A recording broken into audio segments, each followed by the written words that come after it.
What's up, everybody? It's Mark Walberg. Welcome to Bonfire Talks with me and my producer, Kaylin. What's up, Kaylin? Hey, Mark. How are you doing today? I am reassessing my entire life as a parent. Uh-oh. Or I could have just said, fine, thank you. How are you?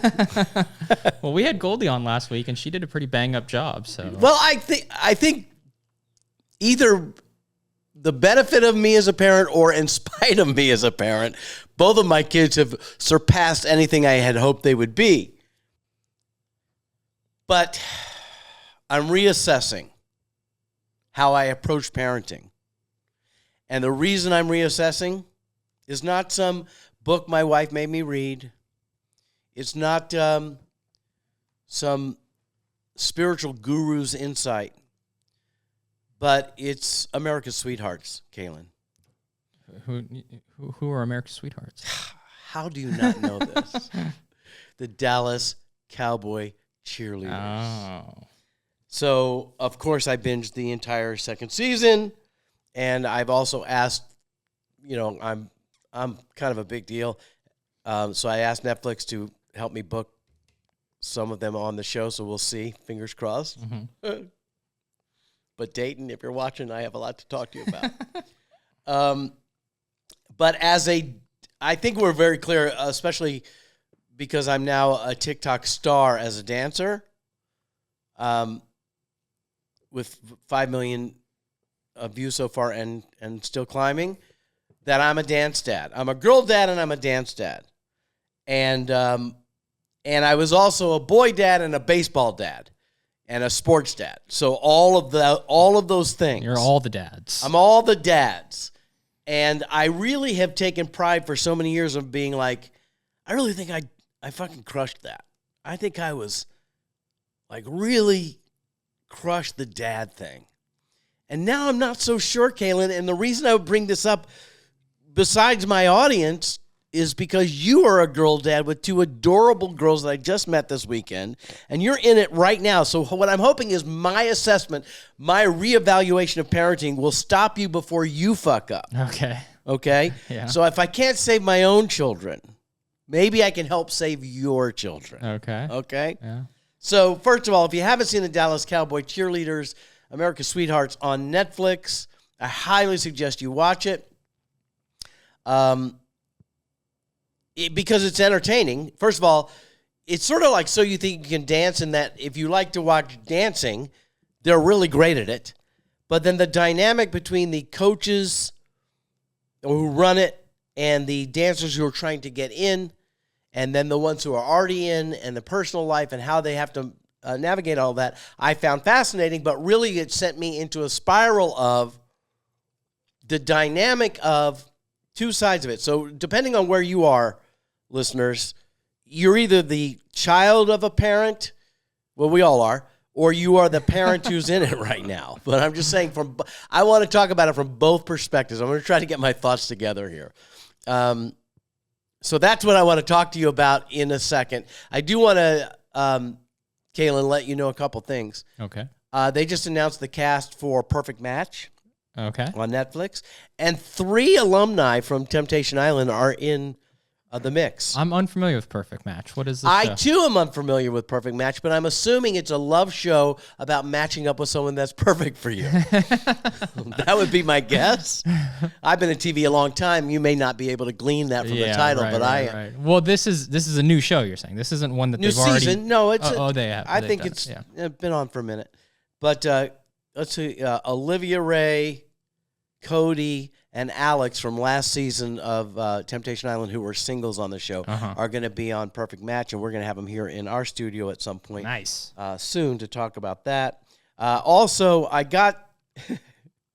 It takes very little for me to get completely ego-triggered and like, give me more, I love it. And so I got an email because Netflix is doing a reality summer break event, which sounds really fun. It's all there because they have so many great reality shows. But part of leading up to it's going to be a big event on Santa Monica Pier, mid-July. I'm invited to go. Pretty psyched about it. And It'll be, all your Netflix reality stars, I guess, that can make it. But my understanding is they're going to announce the premiere dates of all the up-and-coming reality shows that you guys love that'll be on Netflix, right? And Temptation Island, I'm sure, is part of that mix because I was invited. But I have no idea when it's planning to air again. So I'm looking forward to going just to find out my own future. But also involved in the Netflix summer break thing, this is so stupid, but it meant so much to me, is that they have these superlatives, like in high school, most attractive, best, most likely to succeed, those superlative things. Yeah, I don't think they do those anymore. Yeah, okay. Take it down a notch there. You just boomered me right there. Well, they're calling it superlative, so I'm just letting you know I got you. It predates you. Mm-hmm. But so it's like flirtiest couple or best villain and all these things from the reality world. And one of them is host with the most. And I got an email saying I've been nominated as host with the most. Now, let's be clear. I am almost certain every host on Netflix is nominated. But I don't care. To me, it feels like an Emmy. I am so excited about it. So when the voting happens in July, I'm not asking you to vote for me because I don't want to cloud this. I don't want to, I'm not trying to steal the vote. But if you're so inclined, I've never won any awards, so this would be a really big deal for me. Only kidding. I really don't care, but it'll be fun. Excuse me. So that's going on Netflix, and we'll talk more. And like I said, I'm going to have those singles who are on Temptation Island come in here to talk about Perfect Match and all what's going on with them. Excuse me. The coughing, I have to tell you, I'm a little hungover today. Yeah? Yeah. This is not something I normally say. Tell the audience about it. I'm going to fix your mic while you do it. Okay. Tell the audience about it. I love the way you're a better parent to me than I think I may have been to my own children.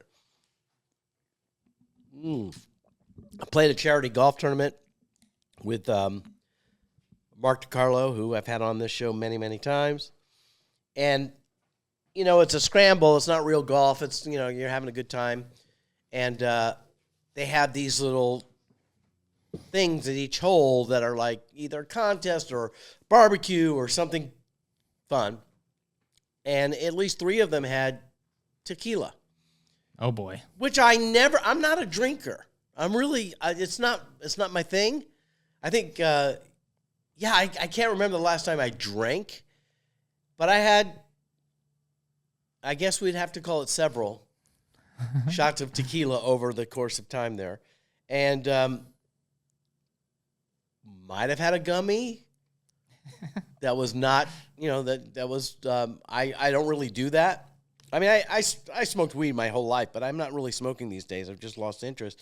And I never do gummies and stuff, but I kind of did that and then ate a lot of food because, God forbid, I go to any of the holes that are offering something and not have the chocolate-covered churros and then the barbecue after I've just had a full lunch. It was like when you pay for a buffet, so you have to eat all of the things. Mm-hmm.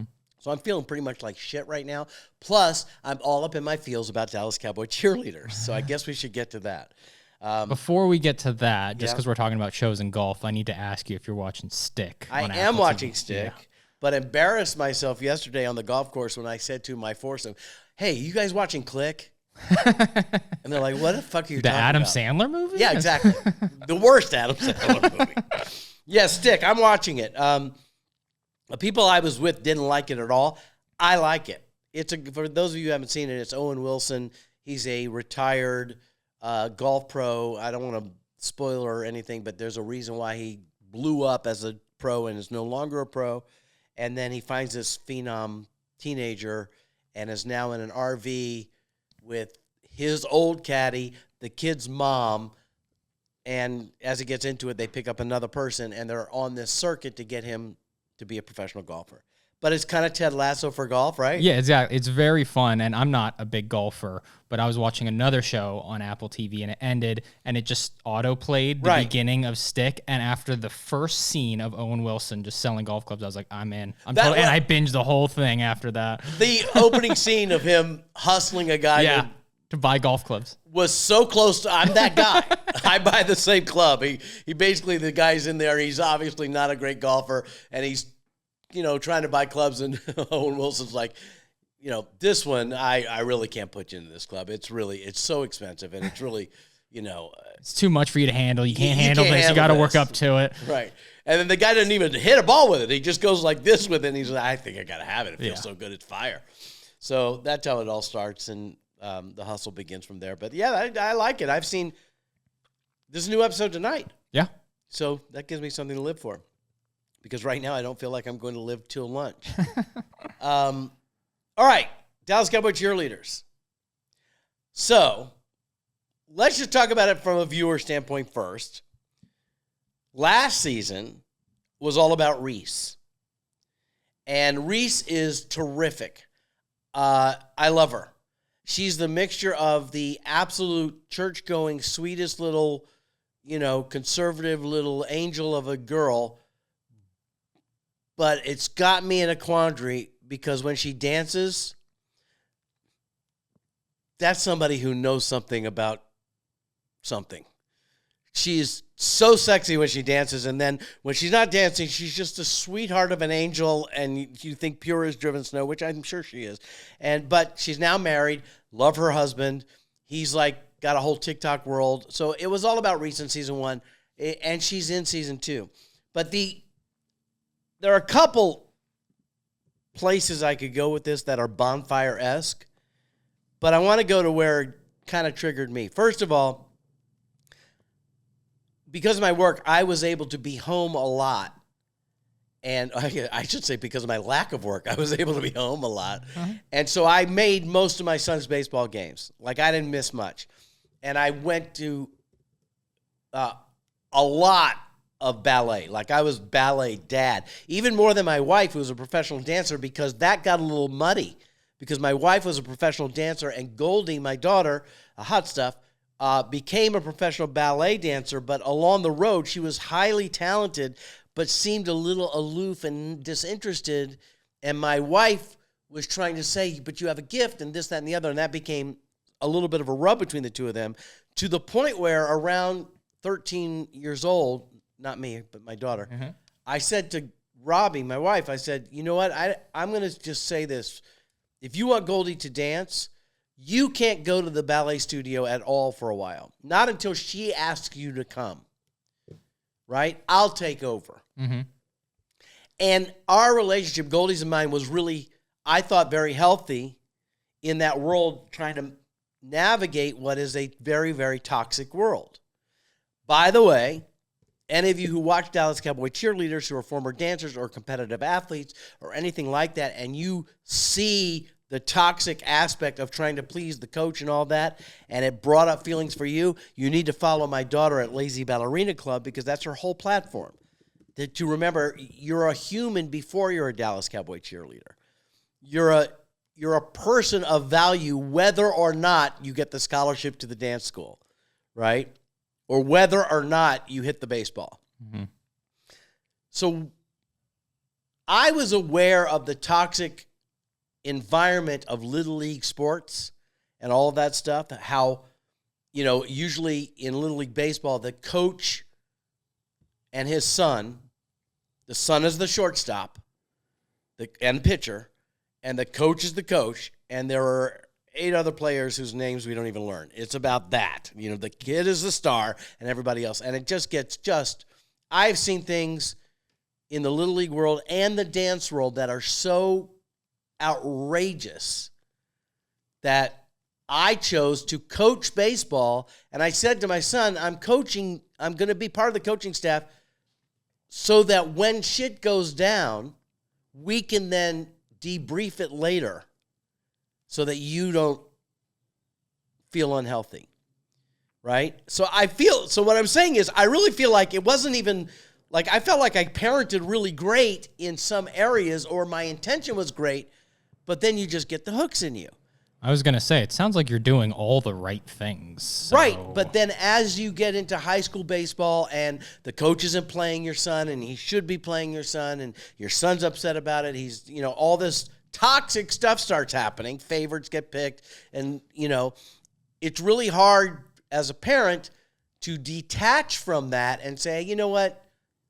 If you love baseball, then play it. If you don't love it, walk away from it. Instead of, you know what? You can just work harder. You can do this. I got you. Which looks like support, but also feels like pressure. Mm-hmm. So that line is really tough.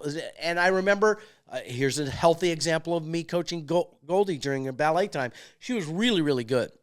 And so her dance studio would go to this big international ballet competition every year. And the kids all dance their solos, and that's great. And if you're really good at a regional, you make top 3 at a regional, you're invited to be a soloist in New York for the big week-long such and such. And Goldie was that a couple times. And the first time she made it to that level, and she goes to New York with all these great dancers all over the world, she kind of disappeared into the back row. She just could not wear it.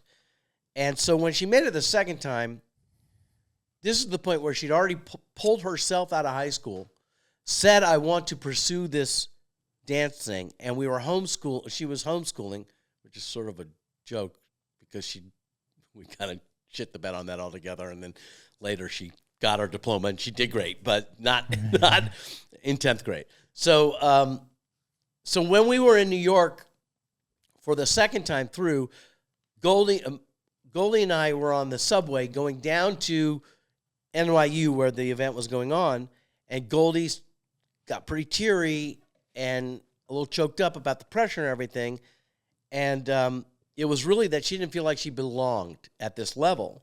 And I said what I thought was great coaching. I said, Goldie, you may not be as good as I say you are, but you're definitely better than you say you are.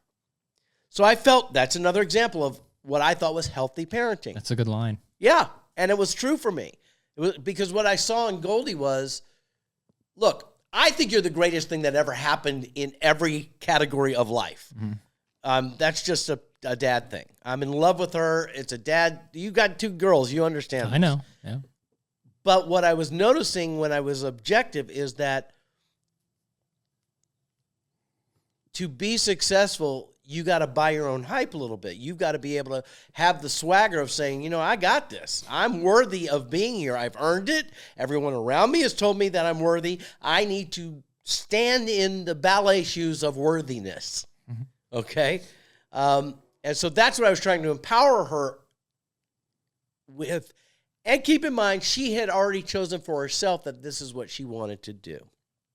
Right? But the dangerous slope, the slippery slope, this is the parenting part, is that in our, well,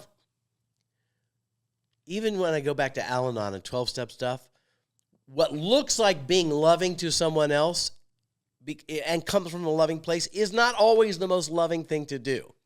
So what looks like support could also be pressure.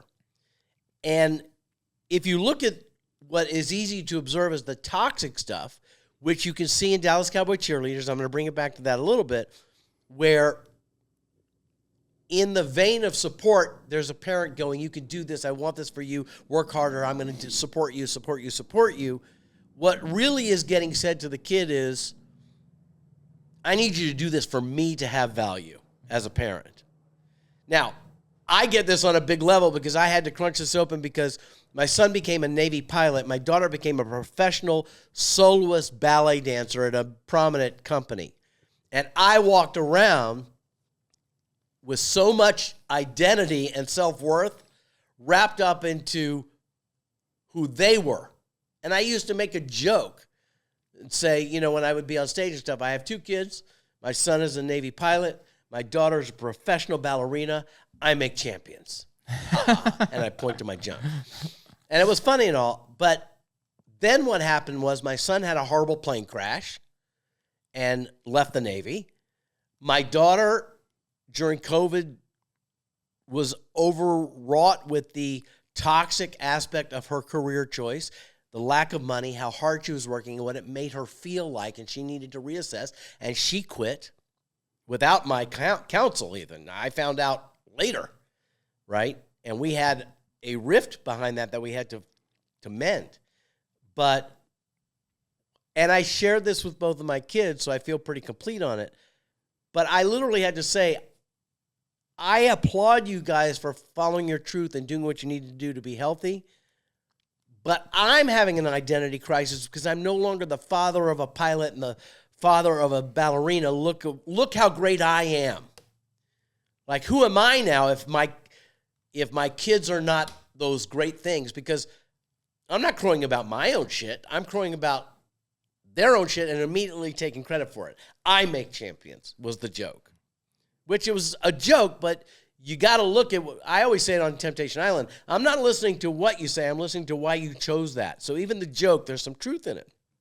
So I had to really go and say, if I'm not the father of a Navy pilot, what do I talk about? If I'm not the father of a ballet dancer who's killing it in the world, what do I have to talk about? And that's what Dallas Cowboy Cheerleaders triggered for me. Because there's one story and there's the same story that happened the year before with Victoria. I need to talk to her too. I really need to have her and her mother here. We have to chat. Victoria, wide open here. And I applaud the move to New York and everything. I'm a little concerned about you sleeping in the same bed with your mom, but I understand there was only one bed in an apartment, and I'm probably reading too much into it. But I want you to live for you, Victoria, and not so much for your mom. In both cases, in Dayton and Victoria, they're both legacies. Their mothers were Dallas Cowboy cheerleaders. And that accomplishment, I mean, those outside of the dance world or whatever will look at that and go, oh, my God, it's this sexualized dance troupe, and it's so stupid and whatever. But I can acknowledge what that storied history is of that really first NFL cheerleading thing and what it is as an institution. And now, having watched the series, how difficult it is to become one of those people and the weight of the tradition that you're required to carry once you become a Dallas Cowboy cheerleader. But in Dayton's case this season, her mother not only was a killer Dallas Cowboy cheerleader when she was younger, she still works as an associate choreographer for the Dallas Cowboy cheerleaders. And this hits home because I've seen it happen with people who are choreographers and have children dancing in the dance world, and it gets muddy as you're trying to make a dance team or getting a scholarship or, who gets the solo. It gets really ugly. So, and Dayton is a lovely dancer. Lovely. Balletic. Gorgeous. Great technique. Tall. Wonderful. And seems to be in it. But I wonder how much, and I think about it when I was a kid, how much we do, not because it's our passion, but because it's our parents' passion that we have to avenge so that Shelley can say, I'm the mother of a Dallas Cowboy cheerleader, just like I was, right? And then what you see is Dayton, I don't want to spoil it, but I guess I could spoil it. It's been on a minute. How long has it been on for? Last weekish. Yeah. She doesn't make the team. Spoiler alert. How about that? Spoiler alert after I've said it. And then it becomes like, is this an issue with the mom because she works with the people who didn't choose her? But I was really more concerned about Dayton because she's out there swinging for the fences on a really difficult thing, and she doesn't get picked. She goes to camp. She gets picked for camp. She goes to the whole camp. She's like the last one cut at the end. And it's devastating for her. But what it brought up for me from a parenting standpoint is we got to let our kids off the hook. We got to really be careful. And this actually works in a love relationship with your significant other. We got to be careful that under the umbrella of what looks like support, I want to support you, isn't I'm pushing you. And more importantly, that we're not trying to live the life we didn't live through our kids. Like I was an athlete, like I was on the soccer team. I may have been on the track team for a few minutes, but I wasn't good, right? I got a letter jacket. I was able to check the boxes. I, got to wear my jersey on Fridays or whatever. But I wasn't the star of the team. And then later in life, I became a better athlete when I was like 25, and I did it for fitness, and I became a better athlete. Yeah, you run the LA Fitness basketball courts these days. I'm pretty much a threat, and everybody knows it.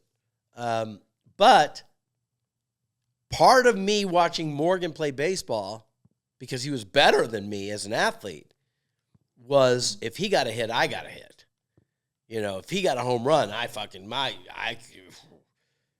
hit a home run. Even though I worked very hard to keep it in a healthy way and to realize all the toxic parents around, when in fact, subconsciously, I may be saying all the right things, I may be hugging him all the right ways, but subconsciously, my connection to it is not healthy. It meant too much to me, and it didn't give him the room to quit. Now, as a success coach, I would say, you don't want to quit. You got to work. And I would say to him, you know, when he was a gymnast, which was before that, I would say to Morgan, you know, sometimes when you don't want to go to practice is when you have your breakthrough days. You push through those moments. It's my job to remind you what your goals are, right, when you can't remember them. And I used to say things that I wonder now, were they healthy or passive-aggressive, that I'd say to both kids. Like when it'd be spring, there'd be auditions for the spring recital for Goldie. But it fell on a day where, and she's middle school age, when there was a birthday party, like pool party, that she really wanted to go to, right? And she chose to go to the party and not the audition, and she finds herself, you know, in a nutcracker doing like, I'm a soldier again. Mm. I'm like, well, you. And the phrase I said to both kids, which I thought was a healthy way of parenting, was to say, you know that goal you said you had? Morgan, you want to be a Navy pilot? Goldie, you want to be a professional ballet dancer? Is the choice you're making right now in line with that goal? Is it going to bring you closer to that goal, or is it going to delay that goal? And you get to choose whatever you want, but just be clear what the choice is. Now, there's truth in that, but it's fucking passive-aggressive, too. Because if you're the kid wanting to please the parent, what are you going to do? Right? And then I used to look at parents that were like, I don't fucking care, you know, and think, that's kind of soft. You're not really doing your kids a service. But I think it's really hard as a parent, as a partner to somebody, to find the balance between where do we be supportive and strong and still give it space for the kid to be making the choice. And I'm looking back and going, there are times where I could have said to Morgan, you know what? You've accomplished so much. Making the varsity baseball team may not be so important. Or at least say, it's not important to me. Which I don't know if I ever really said that. I was more excited to wear the hat that the parents get to wear when your kid's a varsity player. I wonder if I would have said to Goldie, you know, you don't have to dance ever again. And you could take a break. And if you want to go back, you can go back. Or not. Instead of saying, you can quit dance if you want, but it's not something you're going to be able to jump back into in a couple years and be successful. And it's these choices that, you know, you have to make. And then I realized that both of my kids chose those high-end passions as vocations, which means that they made it to the finish line through all of that to get there. But I'm wondering if it really was their passion to do so, or if part of it, some of it was, but if part of it was, look how happy it makes my dad. And that's what I got out of Dallas Cowboy Cheerleaders, is that pressure on the dancer themselves is none of your fucking business. You know? So if I were to do it again, which I don't get to do, although I told both of my kids I've told both of them, you can have children. You don't have to worry about it. You just have to get them through the first 6 months or so. I will raise them. You don't have to worry about it all. Just send them to my house. I will raise them because I want another shot at this. I think I could do better. Well, that said, I have a great relationship with both kids. What were you going to say, Caleb? I was going to say, well, we all know how much you like sleeping in on the weekends. So after the first 6 months, Yeah, I'm not doing that. You know what? Hurts me. Yeah, so, I mean, when I look back at the parenting journey, I think about what Jubilee said here about her own parents, is that this is their first time, and it's my first time. And you think you've seen other parents and go, I'm not going to be that guy. Fuck no. And then you end up being a little bit of all those people.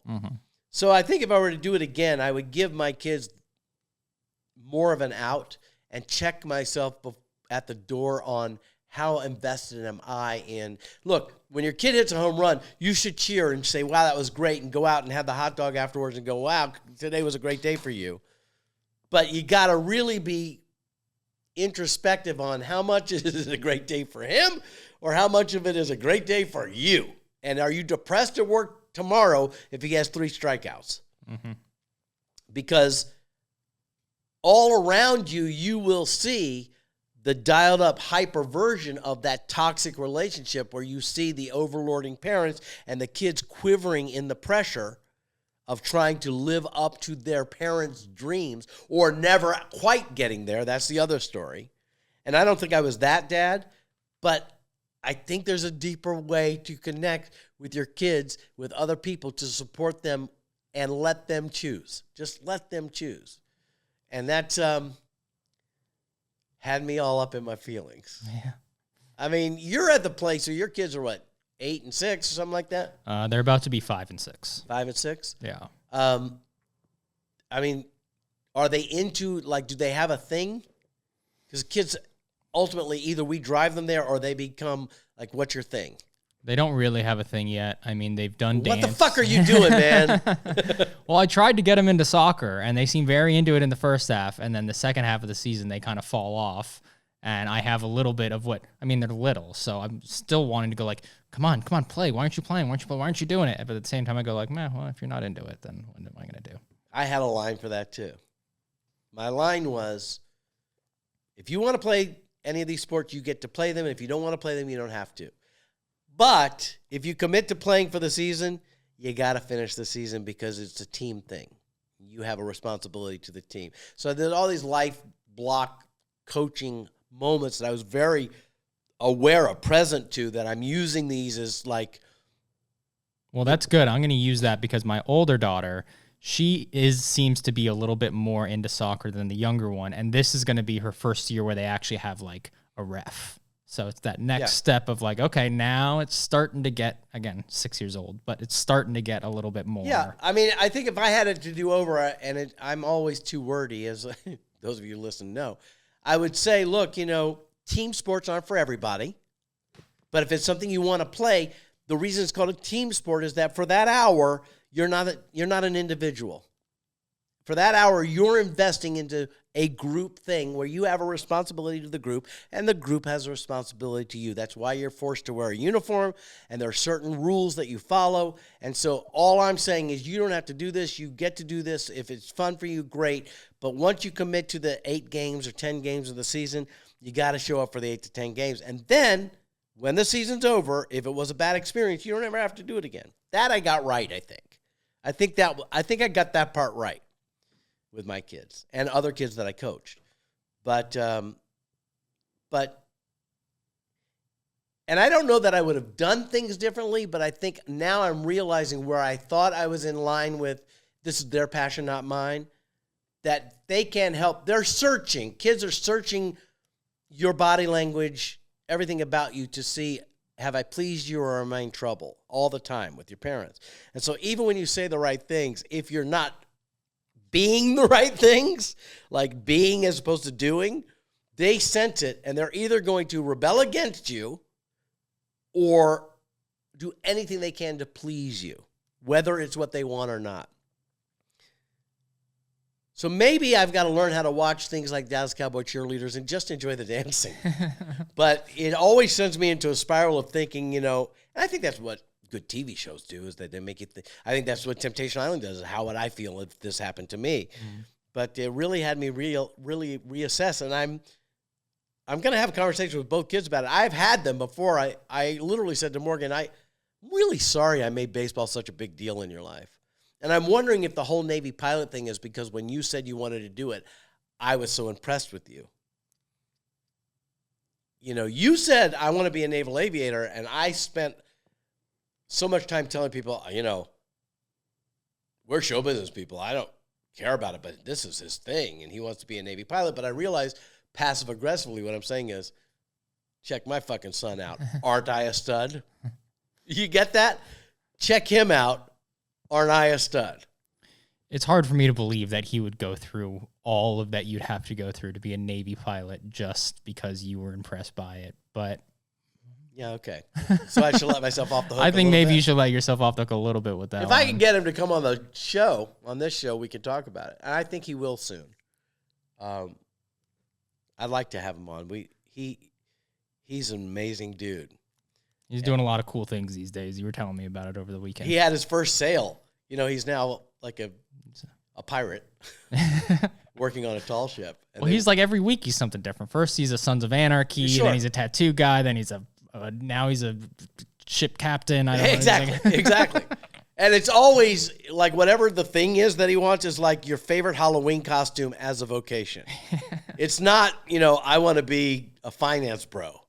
You know, it's not, I want to, you know, cure a disease. It's always like, I can wear the earrings and the hat, and you know I can do. You mean I can, you know, I can get a leather vest and you know, it's whatever the props are is what the turn on is for him to become part of that culture.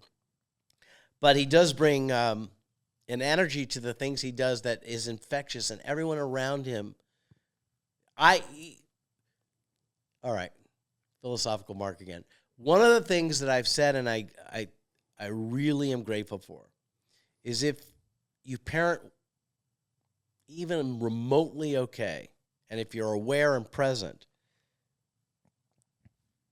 I always say the lessons I taught my kids were kind of lip service. Like I knew they were the right things to say, and I'm teaching them things and these major lessons and stuff. I don't know if I really believed them, but I knew they were the right things for them to learn. But when you're young, your kid's age, you're a deity. You're not a parent. You're a god. Like, they don't know that you have faults at all. I also, Kaylin, don't know that you have faults at all. But, so when you say something like, be your word, they're like, oh, fuck, that's a thing. And then what I'm finding in my time now, as my kids are grown, is they actualize those lessons, and I become the student of it. Oh, that's what that actually looks like. You know, so I was so proud of this when I came up with it, but now it's sort of cheesy. But when my kids were, you can have these because your kids are still. I'm taking notes. They're putty. You still get to mold them into the figurine you want them to be. But I told them about, one of my kids made a mistake, like got in trouble. And I said, you know what's great about getting in trouble? It gives you an opportunity to earn more respect than if you never mess up. And I said, look, if you're a great kid in school and you always do what the teacher says and you turn in your homework on time, you never cheat, you never do anything wrong, everybody will say, good kid. But if you make a horrible mistake, an error in judgment, and then you show up and you say to the adult, which is so scary to do, I have to admit that I made a mistake, I was wrong, I apologize, and I won't do it again. You actually earn more respect there than if you never did it. Mm-hmm. So when they would come to me in tears, having crashed and burned on something, I would say, well, here's a great opportunity to earn respect. And then I said, and respect and your word are a credit card. And I would explain it this way.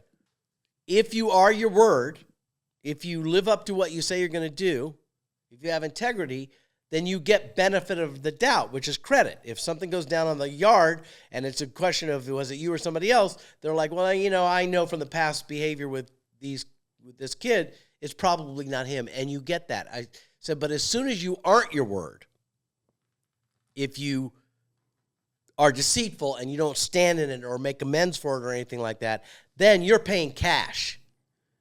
you don't get any benefit of the doubt. You're paying cash. So if you want something, you got to do it. You can't say, hey, look, I'm late on my homework, but I promise I'll get it on Wednesday. That phrase, I promise I will, or I will do this, you don't get that. You're living a cash. If you don't have it, you don't get it situation, which kind of taught them about actual credit cards and about the value of their word. Neither of which I got the lesson when I was their age, so I was in horrible debt. But, so that's an example of parenting where I was coming up with these adages that I felt really good about, and my kids joke about it now, and we'll bring it back. Dad, your word's your credit card. And they bust my chops about it, but it lets me know that it was heard, and that makes me feel good. I just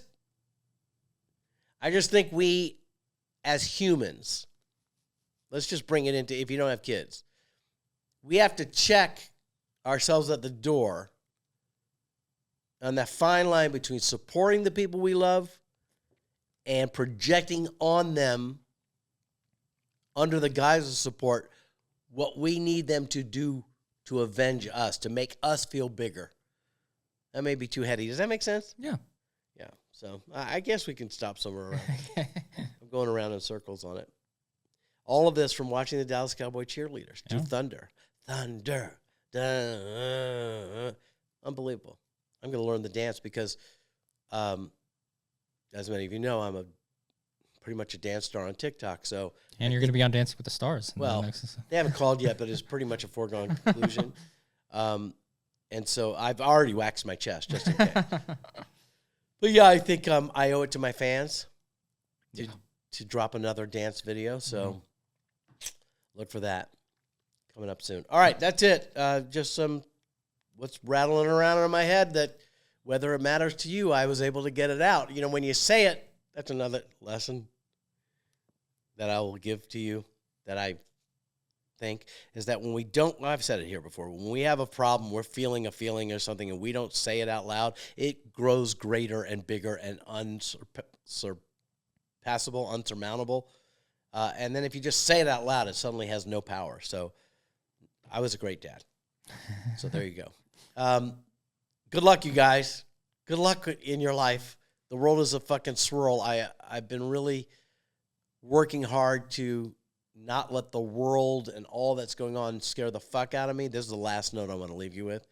And the way I get myself out of spinning from the world acting like a child is I go, be here right now. Air going in, air going out, heart's beating. Then most of my problems are solved. If you keep it simple, then you can deal with the constant barrage of absolute inane, idiot behavior that we see every time we turn on the radio or the TV. Watch Dallas Cowboy Cheerleaders. And to all you out there that might be having some problems that you would like to hear Mark's advice about, you can write us. Send us an email at bonfiretalkspodcast@gmail.com, and we'll read it on the show or play your video or audio or whatever, and you can get Mark's take on whatever is going on in your life. It sounds so official when you say it. I feel really supported by you right now. All right, thanks, guys. Thanks for letting me ramble. I hope any of this, if anything in here moves something for you, then I win. That's great. I feel good about it. And if you hit a home run, it makes me feel better because that's the toxic aspect of our relationship. Go on. Good luck. God bless. And some sort of sign off.